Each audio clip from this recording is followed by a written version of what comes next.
Everyone, welcome to our channel Bioverse the universe of biology. तो आज मैं आपको पढ़ाने वाली हूँ कैटाबॉलिज्म ऑफ अमीनो एसिड्स के बारे में। तो अगर इस चैनल पे आप नए हैं तो प्लीज़ चैनल को लाइक शेयर सब्सक्राइब कीजिए।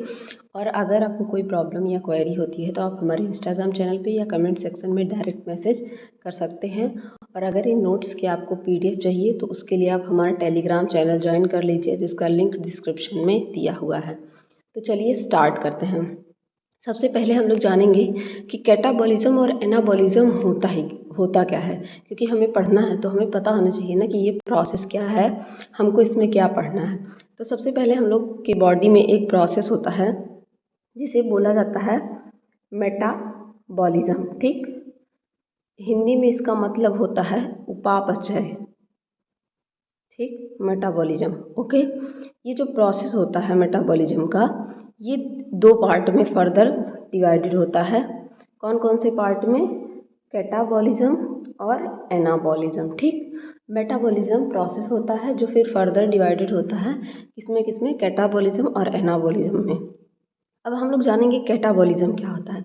जैसा कि आपको डायग्राम से पता चल रहा होगा, कैटाबॉलिज्म का मतलब होता है जो लार्ज मॉलिक्यूल होते हैं हम लोग की बॉडी में, जैसे कार्बोहाइड्रेट हो गया, प्रोटीन हो गया, फैटी एसिड हो गया।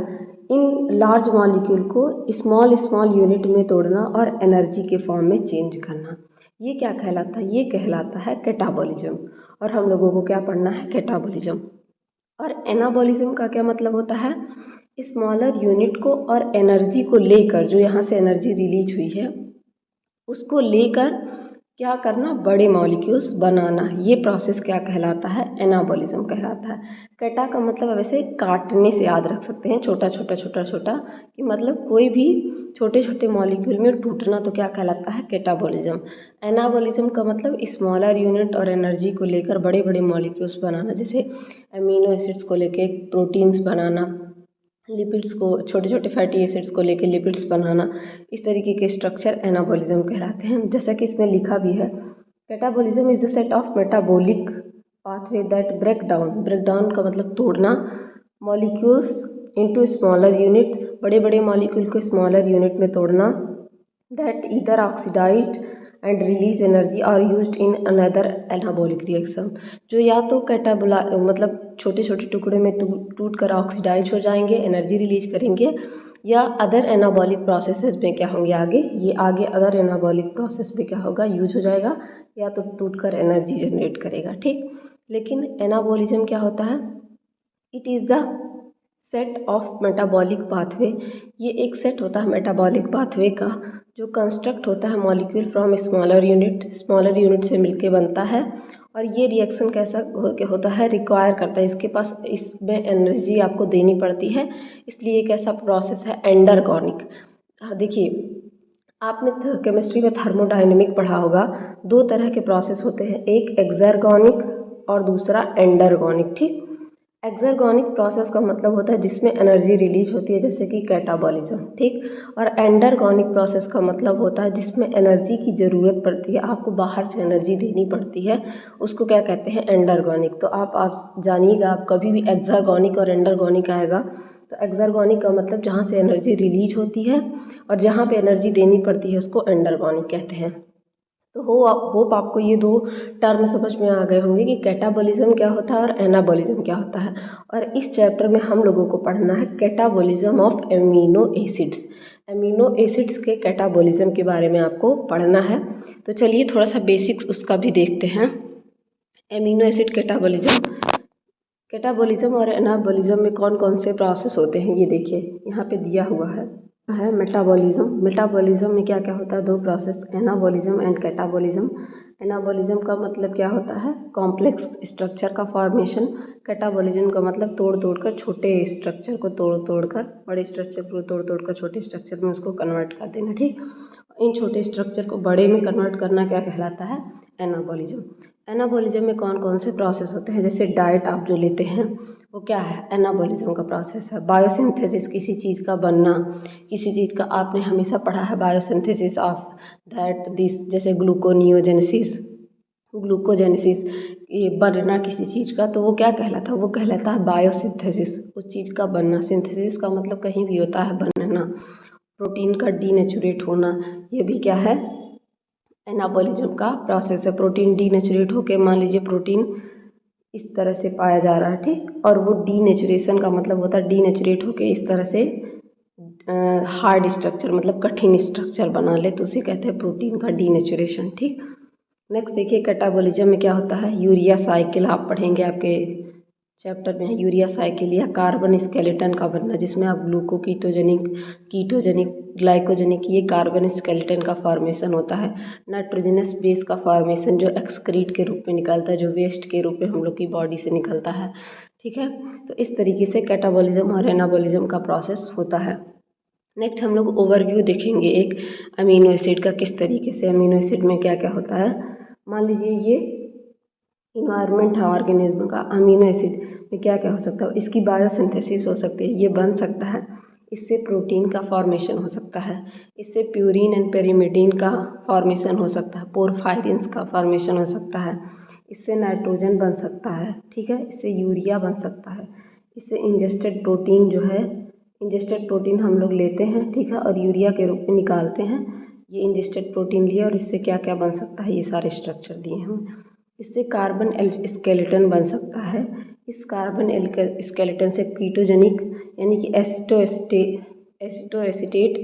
एसिटिल कोएंजाइम, जो कल मैंने आपको पढ़ाया था जब मैंने क्या नाम है पाल्मिटिक एसिड का बायोसिंथेसिस पढ़ाया था, तो उसमें आया था एसिटो एसिटिल कोएंजाइम ए। तो ये एसिटो एसिटिल कोएंजाइम ए बना सकता है, पायरुवेट ग्लूकोजेनिक होके ग्लाइकोजेनिक होके पायरुवेट बना सकता है, अल्फा कीटोग्लूटरेट बनाता है, सक्सीलिन कोएंजाइम, फ्यूमरेट, ऑक्जेलोएसिटेट, ये सारे स्ट्रक्चर बना सकता है। तो यहाँ पे ये बताया है कि आप बाहर से क्या करते हैं, प्रोटीन इंजेस्ट करते हैं, मतलब अपने अंदर लेते हैं, तो वो नाइट्रोजन के फॉर्म में बायोसिंथेसिस होता है, उसका प्रोटीन के फॉर्म में कन्वर्ट होता है। अमीनो एसिड ये इंटरचेंज होता रहता है, मतलब रिवर्सिबल प्रोसेस है, अमीनो एसिड से प्रोटीन, प्रोटीन से अमीनो एसिड। ये प्यूरिन पिरिमिडीन का स्ट्रक्चर आप पढ़ेंगे जब आप पढ़ेंगे न्यूक्लियोटाइड, आपके इसी चैप्टर में है न्यूक्लियोटाइड, जब आप पढ़ेंगे तो उसमें आप पढ़ेंगे प्यूरिन पिरिमिडीन का स्ट्रक्चर कैसे होता है, एडेनिन, गुआनिन, थाइमिन, साइटोसाइनिन के बारे में, कीटोजेनिक प्रोसेस, इस तरीके से ये क्या होता है, होल प्रोसेस चलता है। इसमें आगे आपको पढ़ना है फिर अमीनो एसिड कैटाबॉलिज्म के बारे में, मैं थोड़ा बता देती हूँ, फिर मैं आपको पढ़ाऊँगी amino acid deamination and transamination, ये सारे इसमें देखिए अमीनो एसिड मेटाबॉलिज्म या कैटाबॉलिज्म यहाँ पे लिखा है, मेटाबॉलिज्म का ही पार्ट है। क्या होता है इसमें, the catabolism of the amino acid usually begin with by removing of amino group. इसकी शुरुआत कैसे होती है कि इसमें क्या होता है, प्रोटीन से किसी भी अमीनो एसिड से क्या होगा, उसका अमीनो ग्रुप जो होगा यानी कि NH3 ग्रुप जो होगा उसको रिमूव किया जाएगा, हटाया जाएगा, इससे इसकी शुरुआत होती है। नेक्स्ट इसमें क्या होता है, amino group can be then be disposed of in urea synthesis, urea synthesis में उसका यूज हो जाता है। कार्बन स्केलेटन प्रोड्यूस्ड होता है from standard amino acid, carbon skeleton का प्रोड्यूस होता है, मैंने जैसे कि ऊपर आपको बताया, और वो किस में डिग्रेड हो जाता है, टूट जाता है, या तो ट्राई कार्बोक्सिलिक एसिड साइकिल या क्रेब्स साइकिल जिसको कहते हैं, इंटरमीडिएट के फॉर्म में, या प्रिकर्सर ऑफ इसके मेटाबोलाइट के फॉर्म में कार्बन डाइऑक्साइड CO2 रिलीज होता है, जो कि ग्लूकोनियोजेनेसिस में यूज होता है। ग्लूकोनियोजेनेसिस का प्रोसेस मैंने आपको बताया है। इसलिए catabolic pathway of amino acid involve three stages इसमें इन्वॉल्व होते हैं कैटाबोलिक प्रोसेसेस में। सबसे पहला स्टेप क्या होता है, removal of amino group from amino acid, amino acid से अमीनो ग्रुप का कोई भी अमीनो एसिड है, ठीक है, ये देखिए NH3+, ठीक, COO minus, zwitter ion form में है। मैं एक टर्म भूल गई हूँ ज्यूटर आयन पढ़ाना, मैं उसका एक शॉर्ट टॉपिक बना के आपको पढ़ा दूँगी ज्यूटर आयन क्या होते हैं। H यहाँ पे R हो गया और ये H हो गया, यहाँ से इसको निकाल देना और यहाँ पे कोई और ग्रुप जोड़ देना, ये क्या कहलाता है, ये कहलाता है अमीनो ग्रुप का ट्रांसफ़र, या जिसको बोला जाता है अमीनो एसिड डीएमिनेशन, और conversion of amino group to ammonia, amine group का कन्वर्जन किस में, अमोनिया में, NH4 में, ठीक, NH3 का कन्वर्जन किस में, NH4 में कराना, ठीक। नेक्स्ट क्या होता है, incorporation of amino into urea, amino acid जो आपने बनाया, अमोनिया आपने, इनका जो अमोनिया आपने बनाया, ठीक है, NH3 NH4, उसको किस में लगाना, यूरिया साइकिल में, ताकि ये देखिए NH2CONH2 होता है यूरिया का स्ट्रक्चर, ताकि इससे क्या बन सके, यूरिया बन सके और यूरिया साइकिल चल सके जो हमारी बॉडी से फिर रिलीज होता है।